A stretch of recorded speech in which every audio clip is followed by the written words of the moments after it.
महाराष्ट्राचं आराध्य दैवत किंबहुना देशाच्या स्वराज्याचं आराध्य दैवत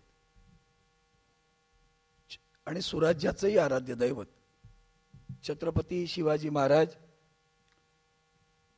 गोरगरीब पददलितांसाठी आयुष्यभर संघर्ष करून न्याय देणारे आणि स्वतःच्या विद्वत्तेने स्वतःचं स्थान निर्माण करणारे या देशाच्या घटनेचे शिल्पकार भारतरत्न डॉक्टर बाबासाहेब आंबेडकर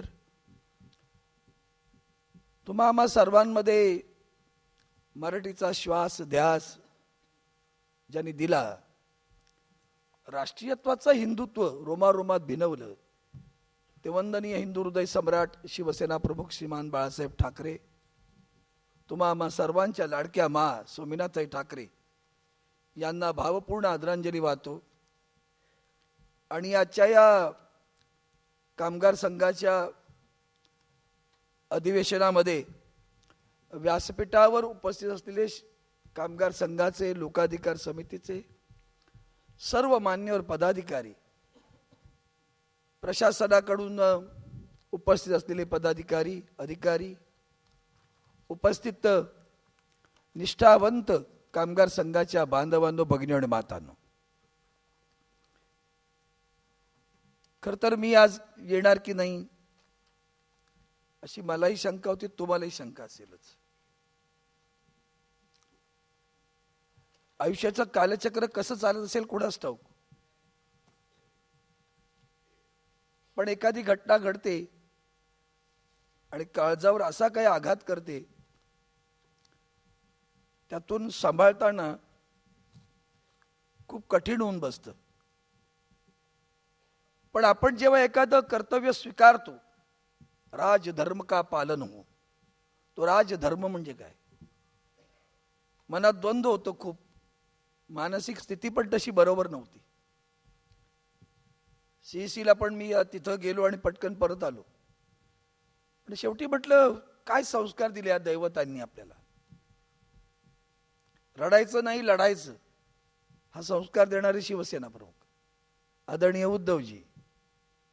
या सगळ्यातनं बाहेर पडताना एक लक्षात आलं की या सगळ्या गोष्टींचं अवडंबर माजवण्यापेक्षा माझं दुःख किंबहुना काल अनेक जण ज्यांना कळलं ते आले, ज्यांना नाही कळलं ते नाही येऊ शकले, पण माझ्या दुःखात माझा एमटीएलचा कामगार संघाचा आणि लोकाधिकारचा परिवार सारा मनापासून सहभागी होता, याच्यासारखी मोठी गोष्ट मला नाही वाटत कोणती असेल.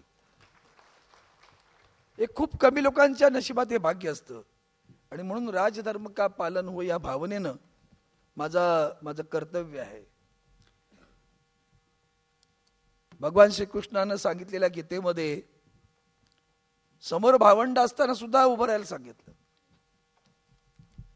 धर्माची लढाई कुणाविरुद्ध, भावंडांविरुद्ध. का तर ते अधर्म करून उभे आहेत म्हणून. धर्म आणि अधर्माची लढाई. आजही धर्मासाठी उभा आहे, तो धर्म कोणता. अनेकदा धर्मांच्या व्याख्या आमच्या जन्मानुसार आम्हाला लाभलेले धर्म, मग आम्ही कोणी हिंदू असतो, कोणी बौद्ध असतो, कोणी ख्रिश्चन असतो, कोणी मुसलमान असतो, कोणी जैन असतो, पण माणूस म्हणून जन्माला येतो. जाताना आणि येताना सारखा असतो. आमच्याकडे माहिती नाही काय रूढी आहेत, पण एक रूढी बघितली मी, एक गाठ ठेवत नाहीत अंगावर. का? आलास कसा तसाच जा. गाठी सगळ्या नंतर आल्यात. बरं, या गाठींचा अर्थ समजून घे. त्या गाठींसाठी जन्माला आला नव्हतास. ती गाठ जन्मली तेव्हाही नव्हती आणि जाताना ती असत नाही. जसा आलास तसा झाला. मग मधल्या काळात काय आहे? मधला काळ हा देवानं दिलेलं तुम्हाला आयुष्य आहे.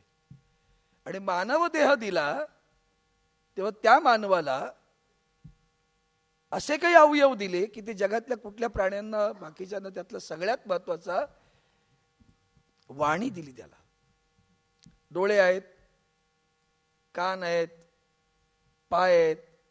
काही जनावरांना हातही नसतील पण पाय आहेत, काहींना हातही आहेत माकडासारख्या जनावरांना, पण वाणी नाही. आणि बुद्धी, सर्वात कुशाग्र बुद्धी असलेला कोणतर माणूस. मग ही बुद्धी दिली, त्या बुद्धीचा वापर आपण कसा करतो? तो राजधर्म काय आहे?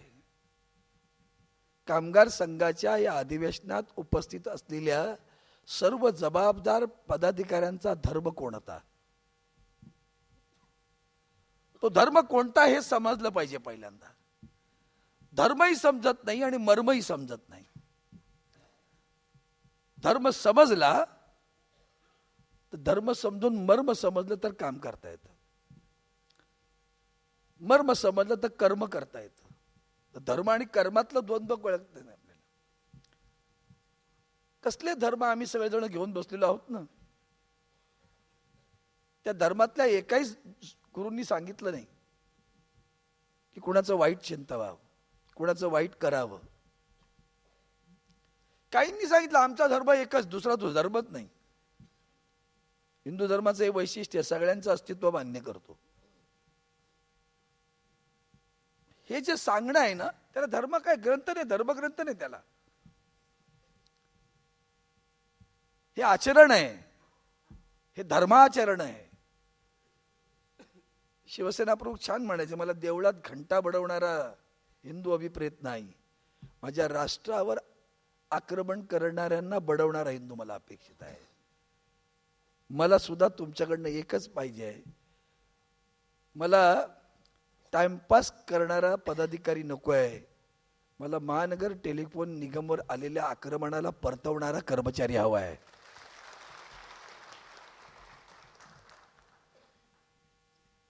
आक्रमण म्हणावं तर आक्रमण नाही, म्हणावं तर आक्रमण आहे. एन्क्रोचमेंट विचारांची असते, आचारांची असते. आणि मग ते आक्रमण कसं आहे, कारण नसावं कसं किंवा का नाही आहे. आम्ही धोरणच घेतलं ना ग्लोबलायझेशनचं. ह्या ग्लोबलायझेशनच्या धोरणामध्ये स्वतःच असं जे एक वैशिष्ट्य होतं, मोनोपॉली, हे माझंच काम आहे, इतरांचं नाही. टेलिफोनची सेवा आम्हीच देऊ शकतो, इतर नाही. याला छेद देणारं धोरण जगाच्या पातळीवर घेतलं गेलं, जागतिक पातळीवर घेतलं गेलं. त्या धोरणाचाच अवलंब म्हणजे उद्याची जीएसटी आहे. आता पुंजसाहेब येणार होते, पण तिथं ते जीएसटीच्या संदर्भातलं अतिशय महत्वाची बैठक चालू आहे. निरोप आला त्यांचा, म्हणून मी त्यांच्यासाठी वाट पाहतो, पण मला परत निघायचं आणखीन. मग जीएसटी येते, हे ग्लोबलायझेशन आहे. जगात 166 देशामध्ये जीएसटी लागू झालंय. त्याच्यातले फायदे तोटे आल्यानंतर कळतील. पण एक देश एक कर ही भूमिका घेतली सरकारनं. ती घेतल्यानंतर काय होईल म्हणजे माझ्याकडे रोजच येतात MSMEची लोक येतात, medium small and micro industries मधले एंटरप्राइजेस मधली लोक येत राहतात. चला आम्हाला त्रास होतोय, हे बरोबर नाहीये. त्रास कसला आहे तर दुकानदारांना संगणक वापरावं लागणार आहे.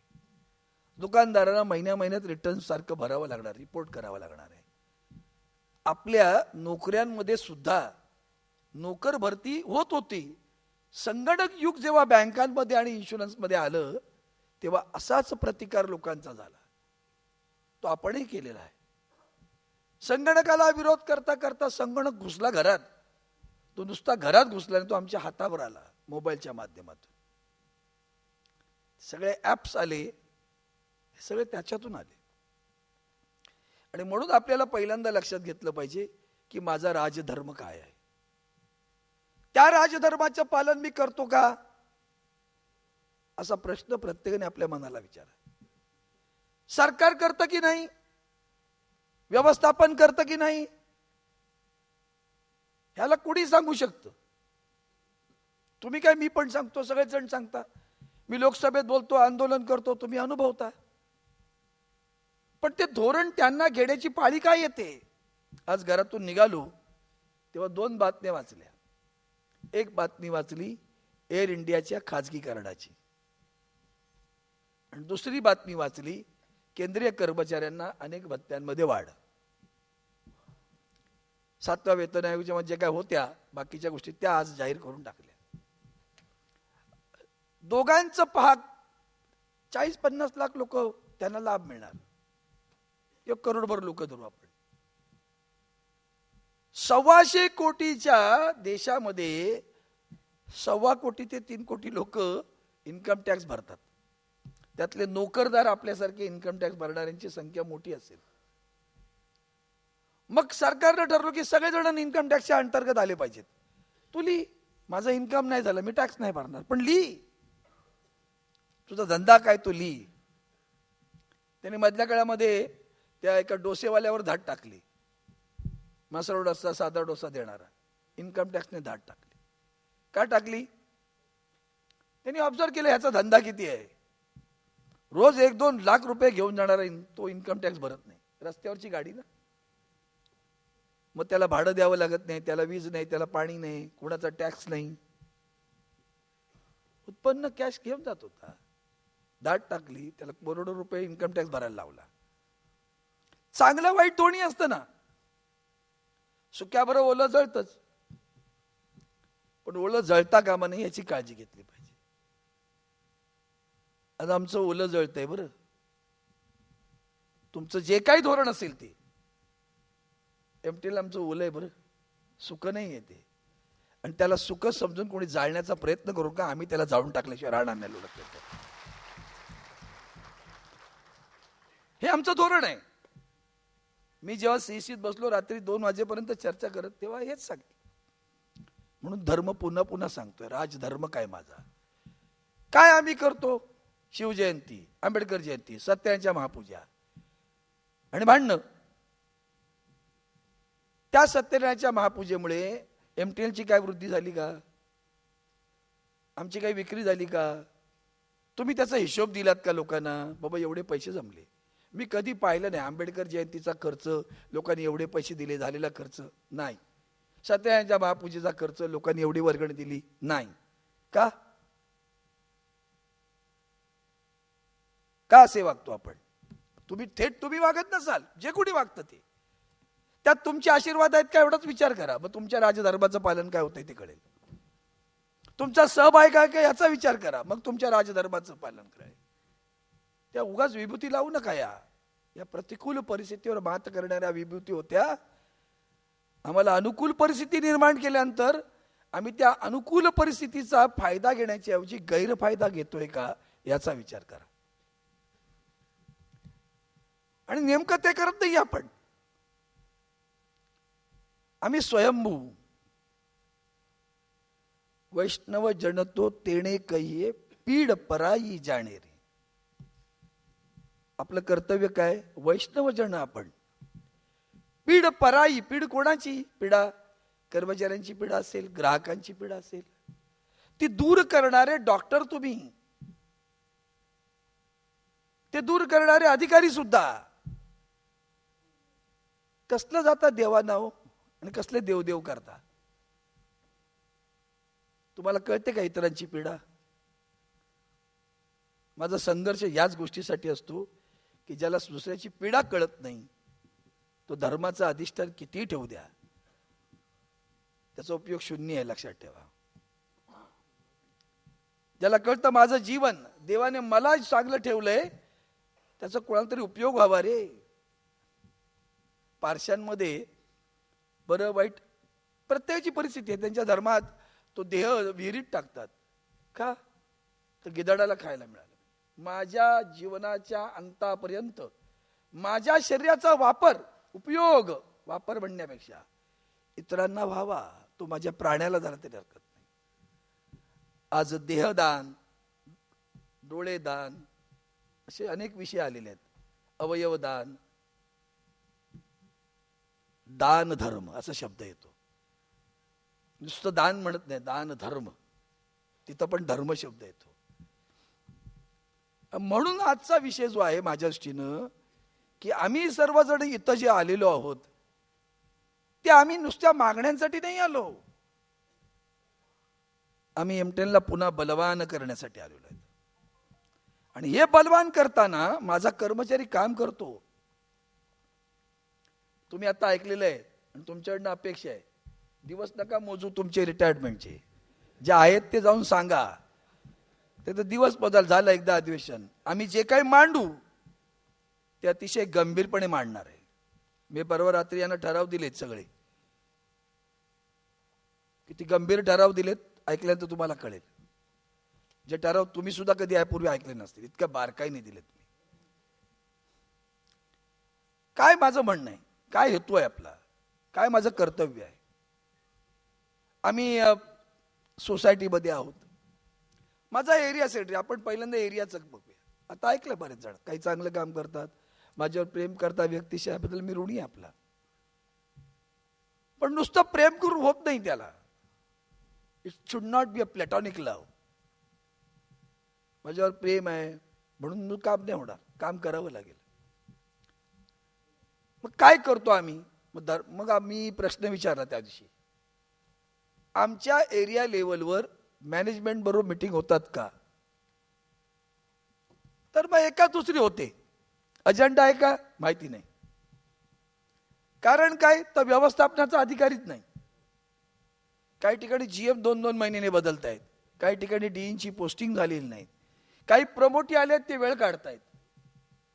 माझी आज तुमच्या सगळ्यांच्या समक्ष मागणी आहे की वेळ काढू लोकांना घरी पाठवा, आम्हाला चालेल आमचा मेंबर असला तरी.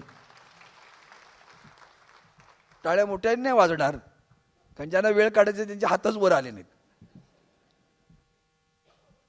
वेळ काढू लोकांसाठी एमटीएनएल नाही, आता लढणाऱ्या लोकांसाठी आहे. म्हणून मला कौतुक वाटतं या लोकांचं. मग वेळ काढू फक्त कर्मचारी असं समजू नका. कुठंही काय झालं का एकच उपाय, VRS देऊन टाका. मी परवा आहे ना विचारा, CMD मुंबईत आले होते, अचानक मला सोसायटीत भेटले. मी आलो तो नेमका आणि सोसायटीत जाऊन बसलो. म्हटलं तुमच्याकडे उपाय काय? VRS. मग माझी मागणी आहे ना, VRS द्यायची असेल तर पहिली VRS मॅनेजमेंटला देऊन टाका. आम्ही एमटीएनएल चालवतो की नाही बघा, आमच्यात देऊन बघा, आम्ही तुमच्यापेक्षा सरळ चालवतो. हिम्मत करून बघा, माझ्याकडे 1 महिना द्या. हे आमचे जीएम असतील सगळे एरियाचे, आणि मग ईडी.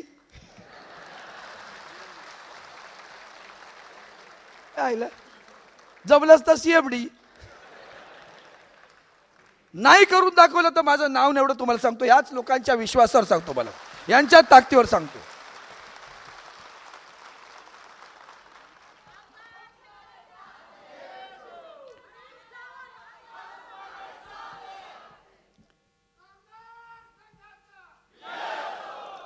जीव देणारी माणसं आहेत, तो जीवाला जीव देणारी माणसं आहेत. आम्ही कधी जीव नाही घेतले कोणाचे, पण आमचा जीव घेऊ नका.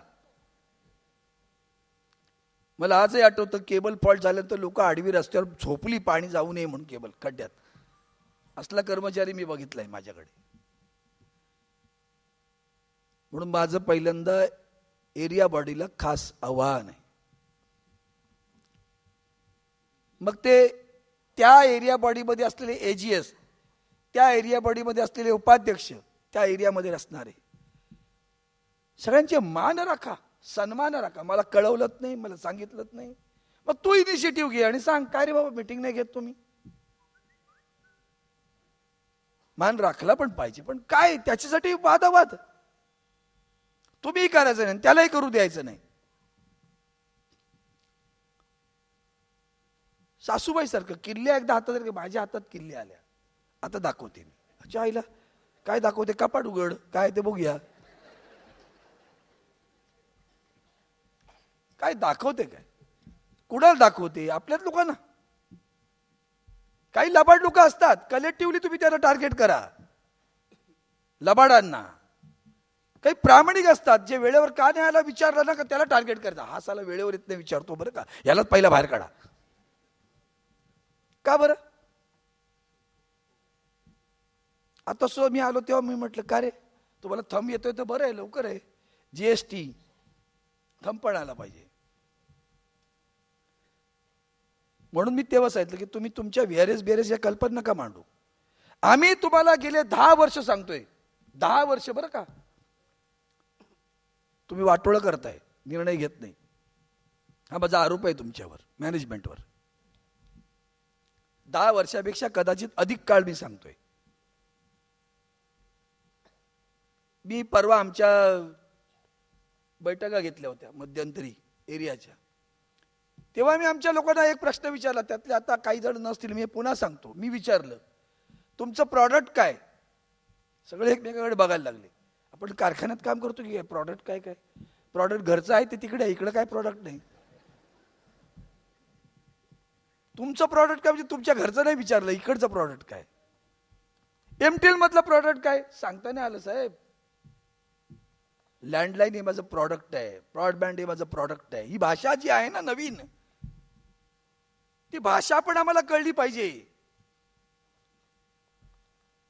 मग कोणतरी बोललं रिटेन युअर लँडलाईन्स, सांभाळा. मग आम्हाला कळत नाही ना आमचं प्रॉडक्ट काय ते. आमच्या लोकांनी बैठका अजेंडा देऊन नाही घेतला, तुम्ही कुठे घेतल्या मॅनेजमेंटने? की बाबा हे एखादं करायचंय, आपल्याला कठोर आहे, आपण बैठक घेतो, हे काम करायचंय बरं का. असं मॅनेजमेंटकडे कुठला प्रोग्राम आहे का की जो आम्ही सुचवतो, आम्ही रस्त्यावर उतरतो, पण मॅनेजमेंट इम्बवना रस्त्यावर उतरणाऱ्या लोकांना सुद्धा मॅनेजमेंटकडनं सहकार्य मिळत नाही. हे दुर्दैव आहे बरं का, हे दुर्दैव आहे. 10 वर्षापूर्वी अगोदर सांगितलं. म्हणून मी तुम्हाला एरिया लोकांना जास्त का, तर तुमच्या कामामुळे यांच्यावर दबाव आला पाहिजे. हे बिनकामाचे लोक आहेत ना, VRS आला चुकून सुद्धा समजा, तर पहिलं जायचं आणि सांगायचं आप VRS ले लो सर, आपकी वजह से बहुत तकलीफ है हम लोग को, आप जल्दी जाओ. फॉर्म घेऊन त्याच्याकडे जायचं, ये आपके लिए लाया है, आप जल्दी जाओ भैया, हमको छुड़ाओ. ते दळभद्री सगळ्या DOTच्या डेप्युटेशनवर एवढे लोक, DOT मधनं आमच्याकडे डेप्युटेशनवर, त्यांना 7वा वेतन आयोग लागू झाला आमच्या पैशातनं. आम्हाला 78.2 DA द्या सांगावा लागतो, मागावा लागतो. आमच्या न्याय हक्कासाठी आम्हाला संघर्ष करावा लागतो. त्यांना 7वा वेतन आयोग लागू करून देता आणि पुन्हा त्यांच्याकडनं प्रोडक्शन काय, टाइमपास. हे DOTतले जे कोणी आहेत ना, त्यांना सांगा बाबा यांना घेऊन जा, आम्हाला वाचवा. आमचं पहिलं मागणं आता हे राहील, DOT वरून डेप्युटेशनवर असलेले अधिकारी काम करत नसतील तर त्यांना परत पाठवा. माझ्या ऑफिसर असोसिएशनमध्ये अतिशय उत्कृष्ट दर्जाचे आमचे अधिकारी आहेत, त्यांना प्रमोट करा, जबाबदारी द्या. त्यांनी रिझल्ट नाही दिला तर मी मिशी कापून फिरतो म्हणून सांगतो. मला हिंमत आहे हो त्यांच्यात, त्यांना लिबर्टी द्या. काय कल्पना आहे की घेऊन येत असतात, पाया पडत राहतात तुमच्या मागे आणि तुम्ही दुर्लक्ष करत राहायचं. कुणाच्या सांगण्याने वागता हे कळतच नाही अजूनही मला. म्हणून एरिया बॉडीला पुन्हा पुन्हा सांगतोय, बॉडी बनवायची म्हणजे नुसती नका रे बॉडी बनवू. देह आहे तो सचेतन असला तर तो देह आहे. त्यात चेतना नसेल तर त्या देहाला किंमतच नाही. कोमात असलेली बॉडी नको मला. या शब्दांचे अर्थ समजून घ्या बरं. मला एरिया बॉडी कोमात असलेली नको. मला एरिया बॉडी त्या ठिकाणी कार्यकारिणी, क्षेत्राची कार्यकारिणी ही कोहेसिव्ह फोर्स असला पाहिजे, एक विचारानं जाणारा हवा. मतभिन्नता असेल अगदीच म्हणजे काय मुळमुळीत नका राहू, आपसात चर्चा करा. भांडणं झाली तरी हरकत नाही, त्याच्यात थोडासा आवाज चढला तरी बाहेर चौकशी. हे काल तुमचं भांडण झालं काय, कसल्या चौकशी करता बायकांसारख्या? हे लक्षात ठेवा. मी परवा हैदराबादला गेलो होतो मध्यंतरी, 2-4 वेळा गेलो पण मला काही जाणं जमलं नाही. यावेळेला म्हटलं भाऊ काहीतरी जरा आलोय तर बघतो तरी खरं, म्हणून मी ते 4 मिनार आणि गोलकोंड्याला गेलो. का गोलकोंड्याला गेलो तर मला गोलकोंड्याचं इतिहासामधलं एक उदाहरण फार भावलेलं आहे. गोलकोंड्याचं उदाहरण असं की गोलकोंड्याचा बादशाह छत्रपती शिवाजी महाराज त्याला भेटायला निघाल्यानंतर गोलकोंड्याचा बादशाह किल्ला सोडून अर्ध्या रस्त्यात आला, महाराजांचं स्वागत करायला आला. स्वागत करून बादशहानं महाराजांना किल्ल्यावर नेलं आणि किल्ल्यावर नेल्यानंतर तो स्वतःचं ऐश्वर्य दाखवायला लागला. प्रचंड मोठा किल्ला आहे आणि त्या ऐश्वर्याचं सांगाल, माझ्याकडे एवढे घोडे आहेत, माझं घोडदळ एवढं मजबूत आहे, माझ्याकडे एवढे हत्ती आहेत, माझ्याकडे एवढे दागिने बंग सगळ्या इमले माड्या सगळं काय माझ्याकडे. तुमच्याकडे काय आहे? छत्रपतींनी उदाहरण एकच उत्तर दिलं, माझ्याकडे हत्तीच्या बळाची माणसं आहेत, माझ्याकडे हत्ती नाही आहेत. हत्तीच्या ताकदीची माणसं आहेत. बादशाह ने, ऐसा तो हाथी के साथ लड़ सकते हैं? क्यों नहीं लड़ेंगे, लड़ सकते हैं. येसाची कंक असं बोले, फटकन पुढे आला आणि येसाची कंक म्हणाला, महाराज मी लढतो हत्ती बरोबर. सगळे बाग सोबतचे म्हणाले, अरे येसाची नको वेडेपडा करू, हत्ती बरोबर नको लढूस, जीव जाईल तुझा. नाही ऐकला. महाराजांनी पण पाहिलं येसाजीकडं. मनात त्यांनाही जरासं हे झालं, हल्लं हृदय, काय होईल. येसाजी म्हणाला, महाराज चिंता नका करू. उतरला येसाजी बाहेर. हे सगळं सैन्य त्यांचं जमलं होतं बघायला. पिसाळलेला हत्ती सोडला अंगावर. येसाजी धावतोय, मागून हत्ती धावतोय. सगळे ओरडतात, येसाजी जीव जाईल रे, नको थांबव, नको ये. पाहता पाहता हत्तीने पटकन येसाजीला सोंड्यात उचललं आणि आता आपटणार. तोच येसाजीच्या हातातली तलवार निघाली, फटकन सोंड्यावर मारली. सोंड कापली. हत्ती ची ची ची करत पडला. येसाजी जिवंतपणे उभा राहिला आणि महाराजांच्या समोर सांगितलं. आणि मग महाराजांनी, म्हणून मला गोवळकोंड्याचं कौतुक होतं की जिथं माझा येसाजी कंक त्या बादशाच्या नाकावर टिचून त्याला दाखवून दिलं की हत्तीचं बळ म्हणजे काय असतं ते. आणि मग महाराजांनी जेव्हा बादशाला सांगितलं की ठीक आहे आजची लढाई, पण मला माझे मावळे, माझे सरदार जे कोणी आहेत ते माझ्या गळ्यातल्या माळेसारखे आहेत.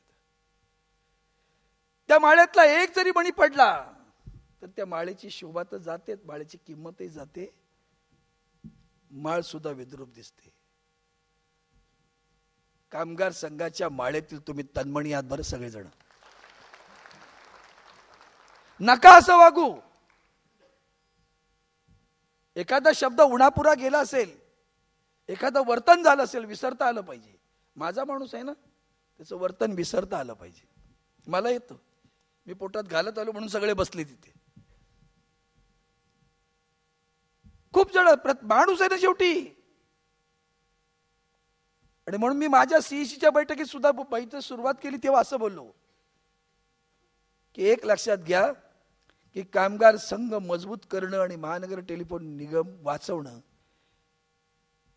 हे आपलं परम कर्तव्य आहे की नाही पहिलं ठरवा. ते आमचं नैतिक काम आहे की नाही ठरवा आणि मग बाकीच्या चर्चेला सुरुवात करा. ते आमचं नैतिक अधिष्ठान आहे. आम्ही हे उभं केलं, आम्ही जन्म दिलाय. त्या जन्म दिलेल्या मुलाला सशक्त करणं, सबळ करणं, शिकवणं, त्याला चांगलं दिशा देणं हे आपलं काम आहे. अर्ध्या वाटेवर सोडून नाही जाता येणार. अर्ध्या वाटेवर सोडून जात असाल तर देवाला पूजणं बंद करून टाका. हे समजलं पाहिजे तुम्हाला. आणि म्हणून मी पुन्हा सांगतोय, मला माझी एरिया बॉडी आज सिरियस व्हा. तुम्ही कुठल्या पदावर आहात नाही, जाऊ द्या, गेलं खड्ड्यात. पद आज आहे, उद्या नसेल.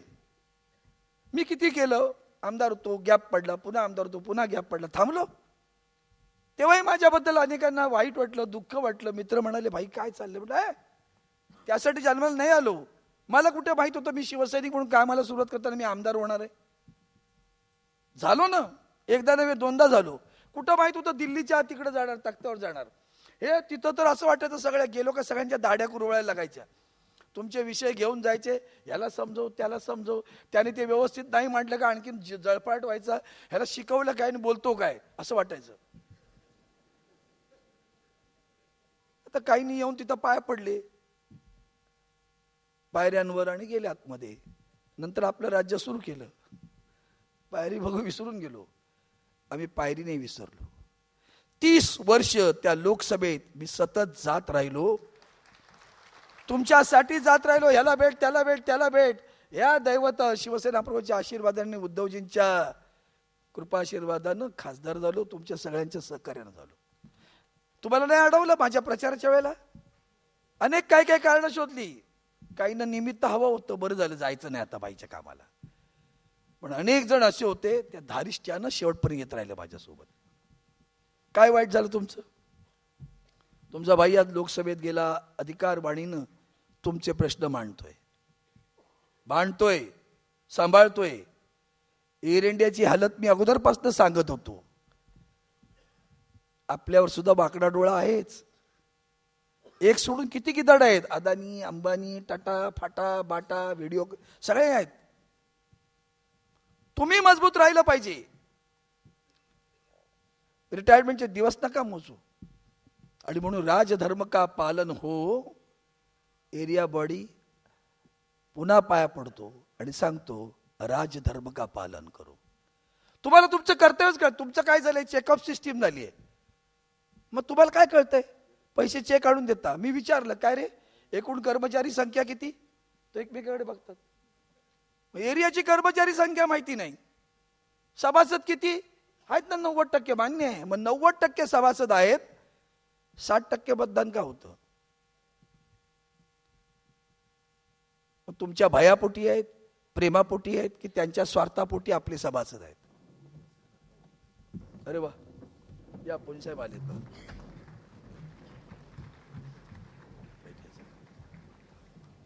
Thank you so much. हां बैठे.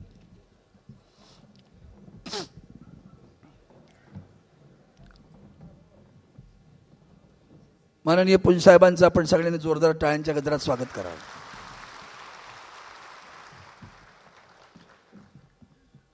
म्हणून तुमच्याकडनं काय, राजधर्म का पालन हो. राजधर्म क्या है मेरा, महानगर टेलीफोन निगम को बचाना. सिर्फ बचाना नहीं है, उसको बढ़ाना. बेटी बचाओ बेटी बढ़ाओ, ते पडाव असेल, आमचं बडाव आहे. एमटेल बचाव एमटेल बडाव. कसं वाचवणार. तुमच्यातल्या अनेक लोकांना लाज वाटते रस्त्यावर बसायला. का लाज वाटावी. मी रस्त्यावर दूध विकले बरं का. कोणी झुंजत तेव्हा जुना वाचला असेल तर माहिती असेल. नव्हती नोकरी, 7 भावंड, आई कष्टाळू. ते जोगेश्वरीला जाऊन दुधाचे अंडे घेऊन यायचो रात्री रेल्वेमध्ये, ट्रेनमधनं, आणि सकाळी पहाटेला उतरून रस्त्यावर बसायचो. लाज नाही वाटली. 2 भाऊ पदवीधर रस्त्यावर बसून विकत होते. तू माझा भाऊ गेला, दिवस राहत नाहीत. केल्याने होता आहे रे, आधी केलेची पाहिजे. तुम्ही करणार की नाही हा खरा प्रश्न आहे. आणि म्हणून एरिया बॉडीवर आणखीन एक जबाबदारी आहे, ते डिव्हिजनल कमिटी. हे नगाला नग नेमून टाकलेत. अनेकदा आपले दोस्त सांभाळा, आपली मैत्री सांभाळा. अरे त्याचं खाली किती संबंध आहेत बघ ना. त्यांची कसली मैत्री सांभाळता बसता. ज्याचं लोक, पहिली गोष्ट आपण संघटक असलं पाहिजे. आमच्याकडे शाखा प्रमुखारी पद आहेत ना. ऑर्गनायझिंग सेक्रेटरी म्हणजे काय, संघटक असलं तर सगळ्यांना जवळ करा. तुमच्याकडे एरिया बॉडीकडे आजही आकडा माहिती नाही, चेक आणून दिला म्हणजे काम झालं, असं नाही होणार. माझी वर्गणी मागच्या महिन्यात आली, या महिन्यात का नाही आली. नावानिशी तपासणी करण्यासाठी ते एरिया सेक्रेटरी आहेत, असिस्टंट सेक्रेटरी आहे, ऑर्गनायझिंग सेक्रेटरी आहे, ट्रेजरर आहे. पाहतो का कधी, केलं का कधी कॉम्प्युटरवर टेबल फॉर्म. आणि त्याच्यानंतर सगळं डिटेल मिळतं की तुम्हाला. नुसतं फॉर्म करा बघा, चेक करा. माझं कर्तव्य आहे की नाही मला कळत नाही. फक्त काय खर्च झाला तर बिलं घेऊन यायची. हे दे रे बाबा, हे बिल दे, माझं जरा चेक झालंय. ती घ्यायची आणि परत खाली द्यायची नाही, असंही घडतं बरं का. हे जेव्हा ऐकतो तेव्हा वेदना येतात मला. म्हणून तुम्हाला आज सांगतो, येत्या 15 सगळ्या डिव्हिजन कमिटीज काम करायचं नसेल दूर ठेवा. नसली कमिटी तरी चालेल, एरियाने डायरेक्ट बघा. पण मनापासून ज्याची एमटेलवर श्रद्धा आहे, ज्याची कामगार संघावर निष्ठा आहे, ज्याला एमटेल भलं करावं असं वाटत राहतं, अशा लोकांना पदावर घ्या. माझ्या तोंडावर नाव आहेत, धडधड धडधड बघितली की मला दिसतं, अरे या एरियामध्ये काय काम करत असतात ही माणसं. ते साऊथमध्ये बघितले आहेत, ईस्ट 2 मध्ये बघितले आहेत, ईस्ट 1 मध्ये पाहिले आहेत, वेस्ट 1 सगळीकडे पाहतो ना. त्यांना पदावर घ्या. ही माझी मैत्रीण आहे, तो माझा मित्र आहे, सगळं सोडून द्या, काय फरक नाही पडत. असं जर तुम्ही केलं तर मग एमटेलने दिलेला कुठलाही कार्यक्रम असेल, तो कार्यक्रम तुम्हाला राबवता येईल. मग तो कामगार संघाने दिलेला असेल किंवा एमटीएलनं कडे दिलेलं असेल. सर मैंने अभी एक बात की उनको, जब हम मेला लगा रहे थे तो हमने प्रोएक्टिव हमने अपना शुरू किया. कभी मैनेजमेंट की तरफ से कोई प्रोग्राम नहीं आया कि भाई एमटीएल को संवरना है, बढ़ाना है. मैंने एक सिंपल पूछा कि क्या है एमटीएल का प्रोडक्ट बता सकते हो, तो प्रोडक्ट वर्ड इनको डाइजेस्ट नहीं हुआ, नहीं समझ में आया कि what is my product. It is there with officers also कि भाई मेरी लैंडलाइन है, मेरा ब्रॉडबैंड है, मेरा जीएसएम है, उसमें बहुत सारे टैरिफ्स है, अलग अलग प्लान्स है, मेरी एफटीटीएच है, प्रोडक्ट ही मालूम नहीं. मुझे आपसे विनती है, अब management also take a proactive action. Ask every SD और D, now there assistant managers they call, उनको कहो कि आप 15 दिन में एक मीटिंग लेना, प्लान करना. पहला प्लान है कि आप खुद समझ लो. हमने इतने अधिकारी देखे कि टालते हैं, आपको पता नहीं होगा सर. अब सबसे बुरी बात बताता हूं, अगर हम रजिस्ट्रेशन करते हैं, पहले लोग एप्लीकेशन करते थे, वेटिंग लिस्ट समझती थी, हम नॉन फिजिबल बता के रजिस्ट्रेशन नहीं कर रहे. ये नॉन फिजिबल का ड्रामा क्या है, ये कब समझ में आएगा, जब लोगों की डिमांड रजिस्टर्ड होगी तब पता चलेगा. 100 लोगों की डिमांड रजिस्टर्ड है, हम एक भी लाइन नहीं दे पा रहे. क्यों नहीं दे पा रहे, नॉन फिजिबल है, तो उसको फिजिबल कौन करेगा. और ये जानकारी आप तक नहीं आती है क्योंकि हमने रजिस्टर ही नहीं किया उसको. अगर रजिस्टर ही नहीं करते तो पता कैसे चलेगा कि लाइन की डिमांड है कि नहीं है. ये काम पहला उल्टा शुरू करो. और ये नॉन फिजिबल का ड्रामा जो है ना, फॉल्ट के बारे में भी ऐसे ही झूठे क्लियरेंस देने के, केवल फॉल्ट हुआ तो जानकारी नहीं देनी है. आपके मीटिंग में मैं तो उल्टा कहता हूं, आप अपने जीएम लोगों की मीटिंग ले लो और उसमें देख लो कि क्या वो क्या कहना चाहते हैं, क्या डिमांड है, क्या है. और बाद में हमारी एरिया के सारे एरिया सेट, या तो एरिया वाइज बुलाओ, 10-10 मिनट दे दो, 15 मिनट बहुत हो जाएगा. और आपको फिर मालूम पड़ेगा वो क्या कहते हैं, ये क्या कहते हैं. अगर दोनों एक ही लाइन में जा रहे हैं तो समझ लो एमटीएल का घोड़ा बहुत अच्छी तरह दौड़ेगा. दोनों विपरीत दिशा से जा रहे हैं तो समझ लो कुछ तो गड़बड़ है. और मैं आपको विश्वास दिलाता हूं, मेरा कामगार संघ का कोई भी पदाधिकारी गलत प्रपोजल जिंदगी में आपके पास लेकर नहीं आएगा. लेके आए तो बताओ, उसको निकाल दूंगा सीधा उसी दिन, उसी क्षण को निकाल दूंगा. म्हणून पुन्हा सांगतो, राजधर्म का पालन. मैंने आज धर्म की बात की बहुत, ये धर्म क्या होता है. म्हणून मग तुम्हाला हे सांगताना मला असं वाटतं की तुम्ही जितके स्ट्रॉंग व्हाल, ते स्ट्रॉंग केव्हा व्हाल, तुमच्या रेग्युलर बैठका व्हायला पाहिजे. तुमच्या रेग्युलर बैठका घेऊन तुम्ही एक प्रस्ताव घेऊन मॅनेजमेंटकडे बसा, दबाव आल्याशिवाय राहणार नाही. आणि जो मॅनेजमेंटचा पद अधिकारी तुमच्या कामांकडे लक्ष देणार नाही त्याला निश्चितपणे आपण धरू शकतो, त्याला निश्चितपणे धरू शकतो आपण. तो विषय वरती आणा तुम्ही, मग आम्ही बघूया काय करायचं ते करतो ना आपण. हा पहिला भाग झाला. दुसरा पुढचा भाग आहे की खालच्या कमिटीत चांगल्या करा. जबरदस्तीने त्याला विचार क्या करे हो, जबरदस्ती बोला मुझे तुम डिवीजन सेक्रेटरी बनो, इसके लिए बनाऊं, त्याची काय नाही बैठक होत. आमच्या इथं सीईसीच्या बैठका होल्यानंतर तुमच्या बैठका का नहीं होत. उस बैठक में सर आपके प्रोडक्ट के बारे में, टैरिफ के बारे में जानकारी देनी चाहिए. मैं कभी कभी मजाक में कहता हूं, किसी को पूछो डायरी है क्या, हाँ आजकल डायरी नहीं देते. अरे भीख लगी क्या तुमको एक डायरी लेने में. मैं तो चाहता हूं वो बाबू हो, ऑपरेटर हो, लाइनमैन हो, टीएम हो, टीटीए हो, सबके पास डायरी हो, खास करके अपने बिजनेस के बारे में जानकारी रखने के लिए, टैरिफ के बारे में, what are the new plans. और हमारा डेली कंप्यूटर पे अगर हमारा प्लान आता है तो डेली अपडेट होकर हमारे सीएससी में पता चलना चाहिए कि नया प्लान क्या आया. Immediately concern officer, even divisional officer, external people, conduct a meeting, tell them this is the good plan, let us do it right from here itself. Marketing होगी, इश्तिहार आ जाएंगे, एडवर्टीजमेंट आएगी, टीवी पे आएगी, कि जो हो अलग बात है, हम अपनी तरफ से तो करें ना. Whispering campaign, let us start a whispering campaign. अभी हमारे हमारे कर्मचारी बता रहे थे, वो स्टॉक एक्सचेंज के सामने बैठे थे, लोग उसको देख रहे थे। उन्होंने बोला ये तुम लोग रास्ते पे कैसे आए? बोला हमारी यूनियन ने बताया। उसने गले लगाया, बोला तुम लगो के दरवाजे तक आए हो, हमें आगे चलकर कस्टमर के दरवाजे तक जाना है, हमारा रीच कस्टमर के दरवाजे पे नहीं है। लेकिन मुझे यह जानकारी है और बराबर जानकारी है, क्योंकि मेरा लाइनमैन था, अभी टीएम है, उसके ग्राहकों के साथ बड़े अच्छे संबंध रहे हैं। उसको आते जाते पुकारते थे लोग, अरे अन्ना नंबर नहीं चल रहा है, यादव जी अरे आए नहीं, नंबर नहीं चल रहा है, जरा देख तो सही। उसको मालूम है सब।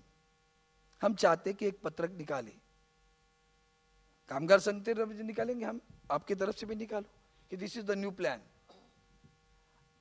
उनको हैबिट लगानी चाहिए कि हमारे ऐप पे रोजाना उनको जानकारी मिली।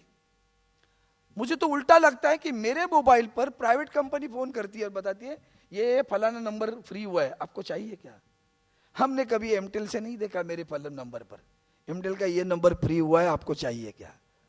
हम खुद के ग्राहक को नहीं बोलते, बाहर के ग्राहक को क्या बोलेंगे? वो बाहर के होकर हमारे पर घुसकर जाते हैं और बताते हैं हमारे पास आ जाओ, ये करेंगे वो करेंगे। वो तो जियो आया है, वो खुद जिएगा दूसरों को मारेगा, उसका उद्देश्य अलग है। हम जियो और जीने दो वाले लोग हैं, हम जिएंगे और सबको जीने भी देंगे। और जब तक महानगर टेल, आपको लोगों को विश्वास दिलाना है, अगर एमटेल है तो सिर्फ सही नहीं है, एक विश्वासपूर्ण सेवा है, गलत नहीं लगाएंगे। मैं आपको एक उदाहरण देता हूं। आज के मैंने शुरू में कहा 2 न्यूज आ गई, एयर इंडिया का प्राइवेटाइजेशन, दूसरी न्यूज आई सेंट्रल गवर्नमेंट कर्मचारियों को बेनिफिट्स, कुछ फैसिलिटीज या perks, increase in the perks. ये जब चल रहा है, ये द्वंद्व चल रहा है, महानगर टेलीफोन निगम कहां है, बीएसएनएल का मर्जर होगा नहीं होगा, सारे विषय। तो मेरा कहना है कि ये जानकारी अगर आप दे दोगे, ये जानकारी लेकर हमारा सारा कर्मचारी, क्लेरिकलच्या लोकांना पण सांगतो, रिटायर्ड लोकांना पण त्यांच्यावर येणार आहे मी, रिटायर्ड लोकांवर तुम्ही करू शकता, योगदान देऊ शकता। हा जो आपला धर्म आहे तो पहिल्यांदा करा। या अधिवेशनानंतर मला महिन्याभरात सर्व एरियाच्या उत्तम कार्यकारिणी आल्या पाहिजेत। दुसरा काय म्हटलं आम्ही, मग काय काय केलं पाहिजे, मी ठराव दिलेत आहेत, पण ते विषय मी मांडतो आता इथं, तुमच्या ठराव येतील तेव्हा बोला। हमने एक मांग की है एमटेल के एक्सपांशन की। अब एग्जिस्टिंग एरिया को देखते हुए sir, MTEL is catering the area of Mumbai Mahanagar Palika, Thane महानगर पालिका, मीरा भाईंदर महानगर पालिका, नवी मुंबई महानगर पालिका, नव पनवेल महानगर पालिका एंड उरण नगर पालिका।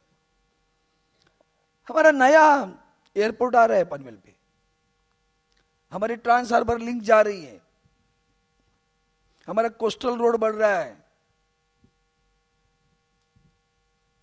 ये सभी प्लान सरकार जब बनाती है, सिडको के मन में क्या है, हुडको के मन में क्या है, नवी मुंबई महानगर पालिका क्या सोच रही है, भाईंदर महानगर पालिका क्या सोच रही है, इनके साथ कम्युनिकेशन रखने के लिए आप एक कमेटी बनाई है, ताकि आपको जानकारी मिले कि ये डेवलपमेंट प्लान वहां क्या हो रहे हैं, उस डेवलपमेंट प्लान में मेरे एमटेल का स्थान क्या होगा, क्या नया आ रहा है, कितनी नई बिल्डिंग आ रही है, कितने नए बिल्डिंग के परमिशन के लिए अर्जी आई है, कितने कंस्ट्रक्शन हो रहे हैं, उस कंस्ट्रक्शन में मेरी केबल ऑलरेडी गई है कि नहीं गई है, क्या मैं एफटीटीएच दे सकता हूं कि नहीं दे सकता हूं। आप वहां से बेलापुर रोड से उलवा की तरफ जाएंगे, उरण की तरफ, तो देखो उलवा गांव क्या होगा। उलवा गांव एक नया गुड़गांव बनेगा, उरण एक नया गुड़गांव बनेगा, वो भी महानगर पालिका होगी, आज नहीं कल में, आज रखी रखो। इतनी महानगर पालिका को सर्विस देने वाली एमटेल डूबती कैसी है? क्योंकि हम प्रोग्रेसिव कुछ नहीं कर रहे एक्शन। और बिजनेस में without investment there will not be a return. आप कोई चिट फंड में नहीं कर रहे हो इन्वेस्टमेंट, उसके बाद में आता है हमारे एसेट्स, उसको प्रोटेक्ट नहीं कर रहे हम, उसका इस्तेमाल भी नहीं कर रहे। इट इज बी लैंड, कल परसों मैंने आपको बताया, आपने लिया होगा आज, तो उसके ऊपर क्या कर रहे वो देखना पड़ेगा आपको। उससे हमें 100-200 करोड़ रुपए मिल सकते हैं। आज देखो एयर इंडिया की जब बात आई तो छोटा सा डिफरेंस आया उनमें। उन्होंने क्या कहा, 54,000 करोड़ रुपीस का उनके ऊपर बर्डन है। Out of that 30,000, around 30,000 crore is capital loan and 19,000 crores maybe around for the purchase of the aircraft. The minister says, I do not want to project this loan because capital loan, I can appropriate it or pay it by selling my assets. उसने कहा मेरी इतनी asset बनी हुई, एक मेरी air India की सीधी Nariman point की building 1600 crore की बताई गई, हमें कीमत ही नहीं मालूम पड़ती अपनी प्रॉपर्टी की आज भी। 1600 करोड़ की बिल्डिंग है। मैं अगर मेरा कैपिटल का लोन कम होता है तो मेरे पास परचेस का ही लोन है, तो as it is property will go. तो फिर जॉइंट वेंचर करेंगे या तो डायरेक्ट रीसेल करेंगे, there are number of options are there. कहना यह है कि इसमें आपको देखना होगा कि हमारे एसेट अगर हम सुरक्षित नहीं रखे तो एमटीएल की कीमत बाजार में कम होगी। उसके लिए भी आपके पास यंत्रणा होनी चाहिए, an independent committee for that. कितने वैकेंट प्लॉट्स है, कहां एनक्रोचमेंट हुआ, उसके बारे में परस्यू करने के लिए कोई है कि नहीं? कौन वकील लोग हैं, क्या करते हैं? या तो बिल्डर के पास से पैसा लेके या तो झुग्गी झोपड़ियों से पैसा लेते हैं। सेंट जॉर्ज का उदाहरण है। मैं जब पोस्टिंग हुई थी तो वहां एक बंगलो है पुराना, आराम से गाड़ी आती थी, मटेरियल डाउनलोड होता था। आज क्या हो रहा है, साइकिल से भी अंदर नहीं जा सकते आप। क्या हमारे उस अधिकारी की जिम्मेवारी नहीं थी जब एनक्रोचमेंट हो रहा था? इक्वली रिस्पॉन्सिबल है सर। ये झुग्गी झोपड़ियां बनाई जाती हैं, हमारा कोई तो अधिकारी उसमें है, और मैं विजिलेंस की इंक्वायरी डिमांड करता हूं।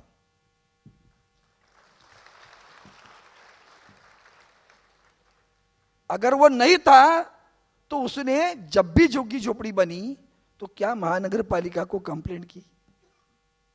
महानगर पालिका के एनक्रोचमेंट डिपार्टमेंट में एसओएस भेजा? अगर वो चुप बैठा है तो हाथ से हाथ मिलाकर बैठा है।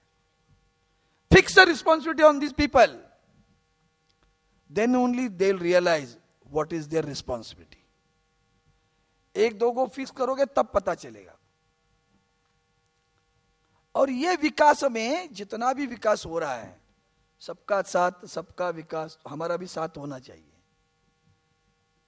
हमारा मतलब एमटीएल का साथ होना चाहिए, और एमटीएल का साथ है तो कामगार संघ का साथ होना चाहिए। बिना कामगार संघ के साथ से आप कोई भी कार्यक्रम फलदायी नहीं कर पाओगे, इतना ध्यान में रखना। अधिकारियों पर निर्भर नहीं हो। और हम पूरा सहयोग देने के लिए तैयार है। आप एक चीज को हम पूरा सहयोग देने के लिए तैयार है। मार्केटिंग क्या कर रहे हैं हम? कितनी बार बोला, बैंड्रा के टेरेस पे हमारा वो नियॉन साइन है, एक्सचेंज के ऊपर माटोगा एक्सचेंज पे नियॉन साइन है। जब भी देखो तंगड़ी टूटी रहती है, वो अपनी हालात बताती है, अपनी एमटीएल की हालात बताती है। आजही तुम्ही पाहिलं आपल्या कार्यक्रमाची सुरुवात झाली, छत्रपतींना हार घातला, कसा तुटला माहिती नाही पण तुटला। पण तुटल्यानंतर पुन्हा एकदा तो व्यवस्थित बांधून पुन्हा त्यांच्या गळ्यात घातला। हे कामगार संघाचं काम आहे। तसंच आम्हाला तुटलेल्या गोष्टी सांधायच्या, पुन्हा तुटलेल्या गोष्टी सांधून व्यवस्थित करून म्हणू शकणार नाही कोणी तो हार तुटला होता म्हणून। इतकं सुंदर केलं पाहिजे, इतकं सुंदर काम केलं पाहिजे। ते करतोत की नाही बघा। आणि मग या सगळ्या गोष्टींमध्ये मग आमचं इथं जीएसएम, अब जीएसएम के बारे में उसका किराया नहीं देते। सोसाइटी कहती है हमें किराया नहीं आया, किराया नहीं आया। एक बीटीएस बंद हुआ और 3 बीटीएस के ऊपर इफेक्ट हुआ, सारे क्षेत्र में हमारा कवरेज कम हुआ।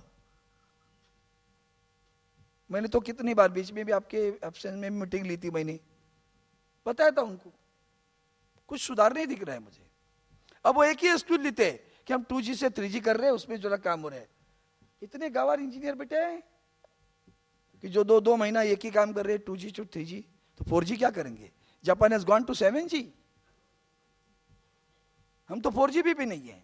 मैं तो चाहता हूं स्पीड के बारे में भी, बाकी अभी बीच में BSNL ने एक प्लान घोषित कर दिया और ट्वीट क्या आ गया, this is the best plan in the country offered by a single company that is BSNL। मुझे गर्व लगा, अरे वाह, मेरी कंपनी ने ऐसा एक प्रस्ताव लाया, ऐसा एक प्लान लाया जो किसी भी प्राइवेट कंपनी ने नहीं दिया, वो प्लान मेरी BSNL ने दिया। अब हमें कॉपी करने भी नहीं आता, हम कॉपी भी नहीं करते, खुद का तो दिमाग ही नहीं चलाते। कौन से ऐसे इंजीनियर्स हैं जो 2G से 3G करने में इतना समय ले रहे? क्या जरूरत है ऐसे लोगों की कि जो कर नहीं पाते, जो कर नहीं पा रहे हैं। BTS की बात है, हमने FTTH की बात की। अब इतना डिमांड है, 450 सेंट्रीज दे दिया हमारे ISTU के लोगों ने, आपको पता है? ISTU के लोगों ने 450 नंबर कनेक्शंस, सेंट्रीज बोलते हैं उसको, 1-2 लाइन लेकर PRE जैसे, एक सोसाइटी में दे दिया। क्लैप करना चाहिए, जोरदार तालियां बजाओ। यही काम कामगार संघ नीचे करेगा, आप भी कर सकते हो। पूरा घोड़बंदर रोड डेवलप हो रहा है, भाईंदर हो रहा है, पनवेल हो रहा है, उरण हो रहा है, मुंबई में भी हो रहा है। ये नहीं कि मुंबई में चुप बैठे, रोजाना नए टावर आ रहे। अप्पर वर्ली आई, वर्ली को अप्पर वर्ली कर दिया, लोअर परल को। This all drama, this are all the gimmicks of the game, gimmicks of the business. Why MTEL is not doing it? मैंने होर्डिंग की बात की, हर बिल्डिंग में सर, वो छोड़ो, अगर नहीं चलता नियॉन साइन का, सिंपल फ्लेक्स लगाओ, उसके ऊपर नीचे से हैलोजन डालो, बस हो गया, अच्छा दिखेगा। बहुत सारे लोग तो हैलोजन ही लगाते हैं, नियॉन साइन का किधर होता है सबका, लेकिन वो खर्चा भी कम होगा। अगर उसके लिए भी पावर लगती है, सोलर ऊपर लगाओ, बिल्डिंग अपनी है, सोलर अपना है, खर्चा भी बाद में नहीं आएगा।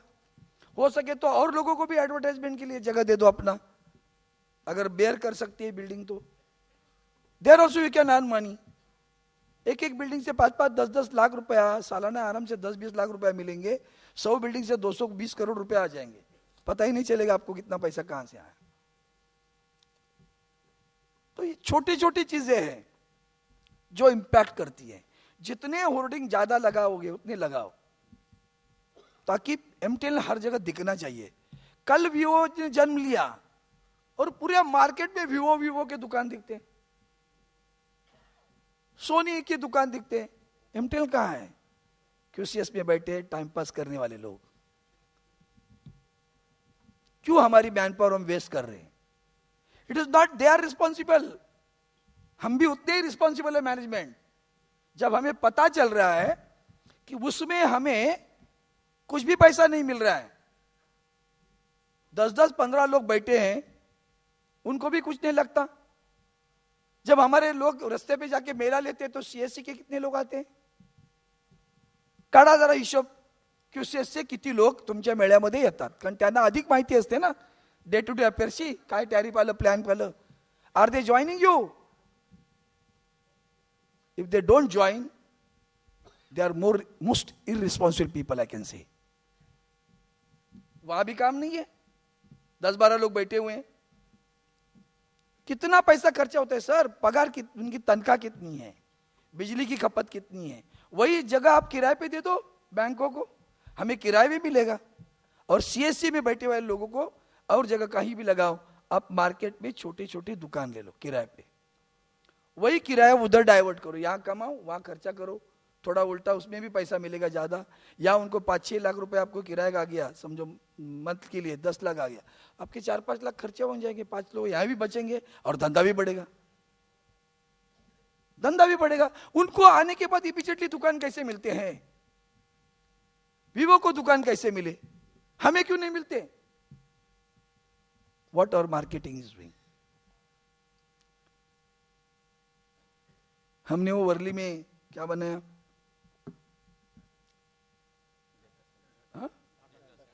Data center, one of the best data centers people से।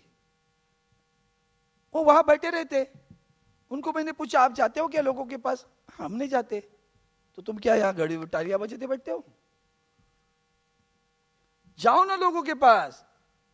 तुम्हारी ऑनलाइन पे कितनी ऐड है बताओ कि डाटा सेंटर है, the best data centre available विद एमटीएनएल, कम एन। आजकल तो सभी चीजों का आउटसोर्सिंग आया हुआ है, हर चीज, हर कंपनी ऐसी चाहती है। एयर इंडिया की कितनी 5 कंपनियां बनी मालूम आहे ना, 5 झाल्या कंपन्या। तुम्हाला एक सांगतो ना, ते गंभीरतेने घ्या, त्यांचा वाकडा डोळा नाही असं समजू नका। जर ते एअर इंडियाला विकू शकतात तर उद्या बीएसएनएल पण सांगतील यांना विकून टाका, झंझटच नाही पाहिजे आपल्याला। काळजी घेण्याची गरज आहे। ती केव्हा घेता येईल मुझे मालूम नहीं, आप पता नहीं, मैं I read it, I do not know whether it is correct और रॉन्ग। डे बिफोर यस्टरडे और yesterday, day before yesterday I think, Maine news पढ़ी, अपने सीएमडी साहब ने कहा कि आने वाले समय में हम 205 करोड़ रुपए का लोन रिपे कर रहे हैं। उनकी स्टेटमेंट है, जरा देखिए।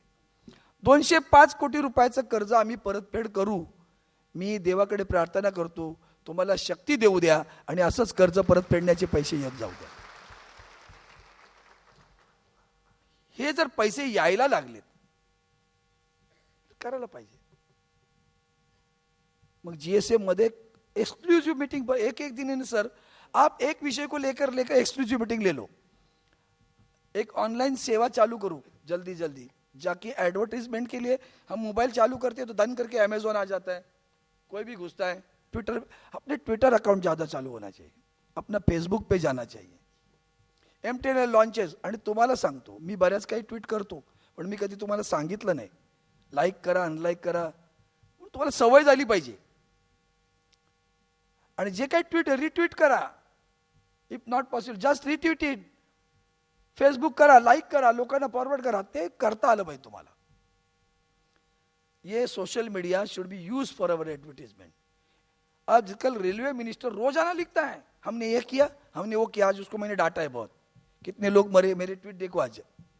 मैं बोला पिछले महीने में कितने लोग मरे वो देखो, गाड़ियां कितनी बंद पड़ी वो देखो, गाड़ियां कितनी डिले हो रही है वो देखो। मैंने डिमांड किया था, आज तक डिमांड मेरा वैसे ही है कि भाई लोकल ट्रेन के लेडीज कंपार्टमेंट को आप टॉयलेट अटैच करो, क्योंकि जब ऐसी गाड़ी जब रुक जाती है 2-2, 3-3 घंटा, तो कभी सोचा है उस महिला के बारे में जो प्रेग्नेंट है, कूदेगी क्या ऊपर से? पटरी पे गाड़ी खड़ी है, नीचे पानी भरा हुआ है, 1-1.5 घंटा अंदर खड़ी है, she is pregnant, she is not well, she is old. तो लेडीज कंपार्टमेंट को टॉयलेट अटैच करो, ये मेरी मांग, मैंने आज वापस रिट्वीट कर दी उसको, जाओ देकर। मग तुम्ही ते रिट्वीट केलं पाहिजे जोरात, महिलांनी ओव्हरवेल्म केलं पाहिजे, अपहेल्ड केलं पाहिजे, हवंय की नको ते, जीव जातो त्यांचा। अशा वेळेला कुठेतरी आलं पाहिजे ना पुढं, ते एकदा सुरू केलं तर होईल आपोआप। आणि म्हणून तुम्हा सर्वांना विनंती करतोय की एमटीएनच्या रिवायवलच्या प्लॅन बद्दल आमच्या मनात त्या ज्या सगळ्या आहेत प्लॅन्स, ते ठरावच आपण मांडतोय। आमचा आता एलडी झोन काय त्या टॉपअपसाठी मेहनत करतात त्या, म्हणजे त्यांचं कौतुक करावं तेवढं थोडं आहे, त्यांच्या स्पर्धा लागले, there is a competition amongst them, who will top up the best.